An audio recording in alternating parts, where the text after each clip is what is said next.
ധർമ്മപ്രമാണം വ്യൂവേഴ്സിക്ക് ഒരിക്കൽ കൂടി സ്വാഗതം. വാദ്യ ബേസാനവ ചിലവ കാല് ഊനമുള്ളവ ഇവെല്ലാം വാശി പിടിച്ചുകൊണ്ട് നിലത്തിലേ உட்காந்து ഓരോ കാര്യങ്ങളും അത് പൂജ കാര്യங்கள்லாம் பண்ணிட்டு இருக்கா. ஆக்சுவலி இது சரிதானா? சாஸ்திரம் என்ன இது சரியா சொல்றது? நேரத்தில் உட்காரலாமா இல்ல மாட போட்டு உட்கார்ந்து இருக்கலாமா? சார் நீங்க கேட்ட கேள்வியில சில வாசி பிடிச்சிட்டு நான் நிலத்தில உட்காருவேன்னு சொல்லி கொஞ்சம் கைவலி இருப்பா காலி வலி இருப்பா இப்படியெல்லாம் நிறைய இடங்கள்ல சம்பவிக்கிறோண்டு.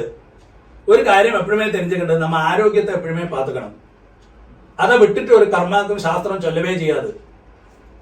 அப்ப நம்ம ஆரோக்கியத்தோட കാര്യമാക്കും ഏറ്റവും മുഖ്യം നടത്താം. കൈവലി ഇരിക്ക് കാൽവലി ഇരിക്ക് വയസ്സാനവാ ഇരുപ്പാ അതെല്ലാം സ്വാഭാവികമാക്കും. എല്ലാവർക്കും അത്രയും പെർഫെക്റ്റ് ആരും ഇരുപ്പാന്ന് ആർക്കുമേ ചൊല്ല മുടിയാത്. അതെല്ലാം സ്വാഭാവികമായിട്ട് സംഭവിക്കാറാക്കും. കൊഞ്ചം വയസ്സാന വാഴலாம், കാല് കൊഞ്ചം വലിക്കുന്നത് വിരോധമില്ലേ. ഒരു സ്റ്റൂളിൽ ഉட்காந்து அந்த காலை கிளீனா பாதத்தை பூமியில வச்சுட்டு கர்மா பண்ணிக்கலாம், ஸ்டூல்ல உட்காந்துக்கலாம்.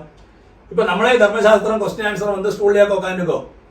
அப்ப அதுக்கெல்லாம் நான் சொல்றது, കാരണം அந்த மாதிரி கால்வெறி உள்ள எல்லாம் அந்த ஆச்சாரங்கள் നമ്മൾ പഴയ ഒരു സിസ്റ്റത്തെ பார்த்துட்டு കാര്യമില്ലേ.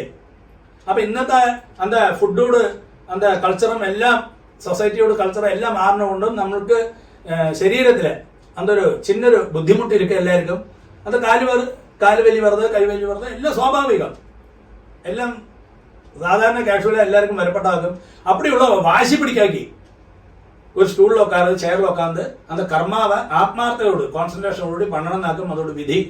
அல்லாக்கி இப்ப நீங்கள் ஒரு எக்ஸாம்பிளே நான் சொல்றேன்.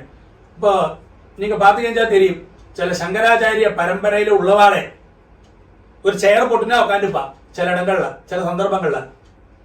அப்ப அவ நிலத்தில் உட்கார முடியாக்கല്ല, അവളുടെ ആരോഗ്യമോ അവ പാത്തുക്കറാന്ന് അർത്ഥം. അതൊരു കുറ്റമായിട്ടല്ല ചൊല്ലത്. അപ്പൊ അത് അത്രയും ഇപ്പൊ അനുഷ്ഠാനങ്ങൾ പண்றா ഇല്ലേ, നമ്മളെല്ലാം ഉപദേശിക്കുന്ന അവളെ ചെയറിൽ ഉட்காந்து കർമ്മങ്ങൾ പண்றான்னா അത് ശരിയാക്കുന്ന അർത്ഥം, അതിന്റെ തെറ്റില്ലേന്ന് അർത്ഥം. അപ്പൊ அந்த ചെയറിലെയോ സ്റ്റൂളിലെയോ உட்காந்து കർമ്മങ്ങളെല്ലാം ആത്മാർത്ഥമാ പண்றது എല്ലാം ഒരു വിരോധമില്ലേ.